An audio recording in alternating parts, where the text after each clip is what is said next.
দেব শুভশ্রী টলিউডের অন্যতম জনপ্রিয় জুটি।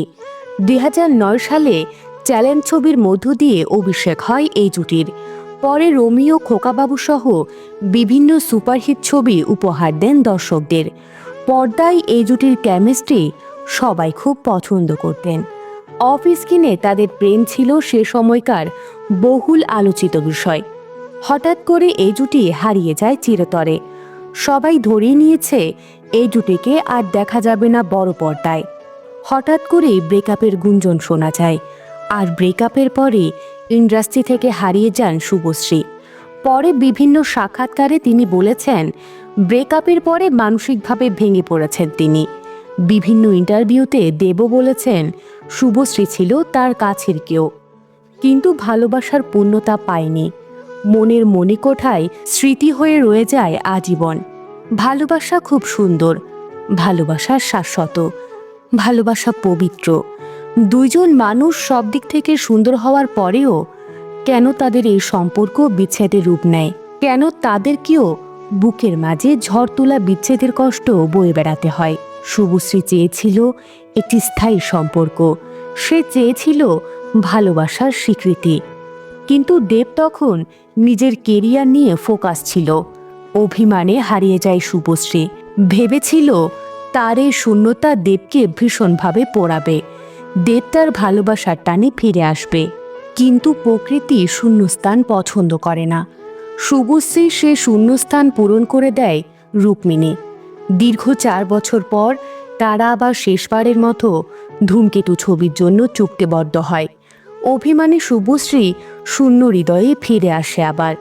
কিন্তু ততদিনে দেবের হৃদয়ে অন্য নারীর নাম লেখা হয়ে গেছে।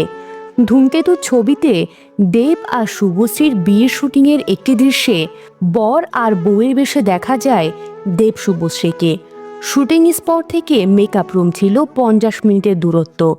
পরিচালক নিজেই বলেছেন, এই 50 মিনিট শুভশ্রী ননস্টপ শুধু কান্নাই করে গেছেন, কারণ তিনি তখন বুঝতে পেরেছিলেন তার প্রিয় মানুষটার বউ সাজার স্বপ্ন তার আর বাস্তবে রূপ নেবে না।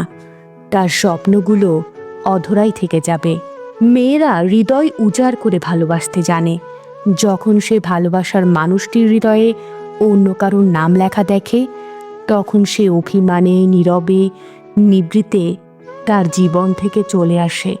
বুকের মাঝে কালবৈশাখী ঝড় তুলে শূন্য চোখে, রিক্ত হৃদয়ে এগিয়ে যায় সম্মুখ পানে। একসময় শুভশ্রী প্রাণ খুলে হাসত, এখন আর তার হাসির মাঝে প্রাণ খুঁজে পাওয়া যায় না।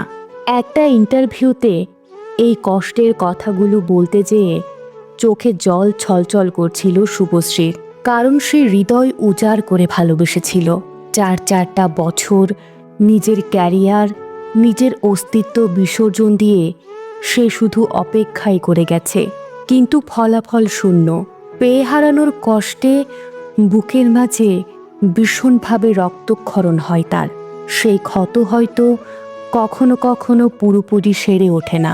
সে আরও বলেছিল, ভালোবাসা খুব সুন্দর একটা ইমোশন। তার জীবনের কিছু ব্যাড এক্সপিরিয়েন্সের জন্য সে ভালোবাসাকে ইগনোর করবে না। সে আরও বলেছিল, সে খুব ভালো একজন মা হতে চায়।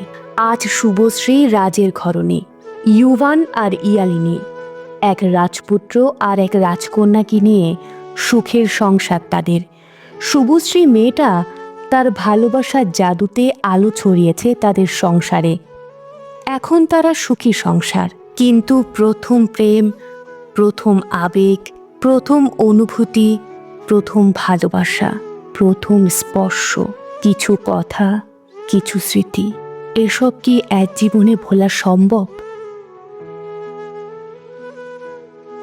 ইফফাত তাবাসসুম তালুকদার জান্নাতের প্রথম কাব্যগ্রন্থ দিগন্তে আশার আলো এবং দ্বিতীয় কাব্যগ্রন্থ অনুরাগের ছোঁয়া সংগ্রহে রাখতে লেখিকার ফেসবুক আইডি ইফফাত তাবাসসুম তালুকদার জান্নাতে ইনবক্স করুন।